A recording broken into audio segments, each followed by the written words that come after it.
Kerala cricket അസോസിയേഷന്റെ തിരുവനന്തപുരത്തെ പരിശീലകനും പീഡനക്കേസ് പ്രതിയുമായ മനുവിനെതിരെ കൂടുതൽ പരാതി. സെലക്ഷന് വേണ്ടി മനു പണം വാങ്ങിയിരുന്നതായി ആരോപണം. അവസരം നിഷേധിക്കുമെന്ന് ഭീഷണിപ്പെടുത്തി പെൺകുട്ടികളെ ലൈംഗികമായി പീഡിപ്പിച്ചിരുന്നതായും രക്ഷിതാക്കളുടെ ആരോപണമുണ്ട്. 2 വർഷം മുമ്പ് നേരിടേണ്ടി വന്ന ഒരു ദുരനുഭവം. അതിന്റെ കാരണഭൂതനെ ഒരിക്കൽ കൂടി കാണേണ്ടി വരുന്നു.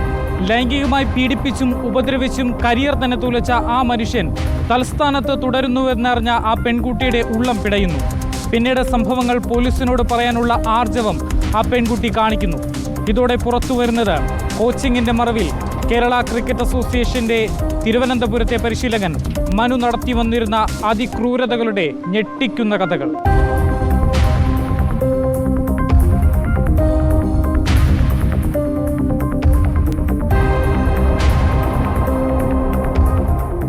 പത്തു വർഷമായി KCയുടെ തിരുവനന്തപുരത്തെ പരിശീലകനാണ് മനു. പ്രായപൂർത്തിയാകാത്ത പെൺകുട്ടികളെ അടക്കം പരിശീലിപ്പിക്കുന്ന മനുവിന്റെ യഥാർത്ഥ മുഖം പുറത്തുവരുന്നത് ഈ അടുത്താണ്. ക്രിക്കറ്റ് പരിശീലനത്തിനെത്തുന്ന പെൺകുട്ടികളെ ലൈംഗികമായി ചൂഷണം ചെയ്ത് ആനന്ദം കണ്ടെത്തിയിരുന്ന മനു പെൺകുട്ടികളുടെ നഗ്നചിത്രങ്ങൾ വരെ ഫോണിൽ പകർത്തുമായിരുന്നു. BCCIക്ക് ശാരീരിക ഘടന നൽകാൻ എന്ന പേരിൽ നഗ്നചിത്രങ്ങൾ പകർത്തും. പിന്നീട് കരിയറിൽ ഉയർച്ച വേണമെങ്കിൽ തന്റെ ഇംഗിതങ്ങൾക്ക് വഴങ്ങാൻ ആവശ്യപ്പെടും. ഇതായിരുന്നു മനുവിന്റെ രീതി.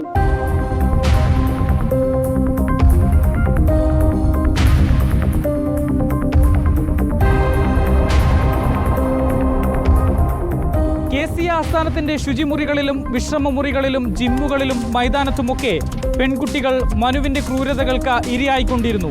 ടൂർണമെന്റിന്റെ പേരിൽ തെങ്കാശിയിലെത്തിച്ചും ഒരു പെൺകുട്ടിയെ മനു പീഡിപ്പിച്ചു. അപ്പോഴും പലരും ദുരനുഭവം പുറത്തു പറയാൻ തയ്യാറായില്ല. പുറത്തു പറഞ്ഞാൽ കരിയർ അവസാനിപ്പിക്കുമെന്നായിരുന്നു ഭീഷണി. പോലീസിനെ അറിയിക്കാൻ ഒരു പെൺകുട്ടി തയ്യാറായതോടെ മനുവിനെതിരെ പിന്നീട് കണ്ടത് പരാതികളുടെ പെരുമഴ. നിലവിൽ 6 കേസുകളാണ് മനുവിനെതിരെ രജിസ്റ്റർ ചെയ്തിട്ടുള്ളത്.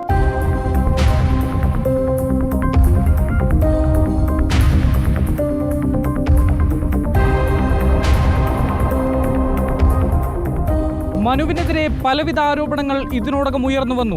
സെലക്ഷന് വേണ്ടി മനു പണം വാങ്ങിയിരുന്നതായും അവസരം നഷ്ടപ്പെടുത്തുമെന്ന് ഭീഷണിപ്പെടുത്തിയും മയക്കുമരുന്ന് നൽകിയും പെൺകുട്ടികളെ ദുരുപയോഗം ചെയ്തിട്ടുണ്ടെന്നാണ് പോലീസ് പറയുന്നത്. 4 കേസുകളിൽ 3 ദിവസത്തെ പോലീസ് കസ്റ്റഡിയിലാണ് മനു. 2 കേസുകളിൽ നേരത്തെ കസ്റ്റഡിയിൽ വാങ്ങി തെളിവെടുപ്പും നടത്തിയിരുന്നു. Reporter Ashan Diego, in reporter, Thiruvananthapuram.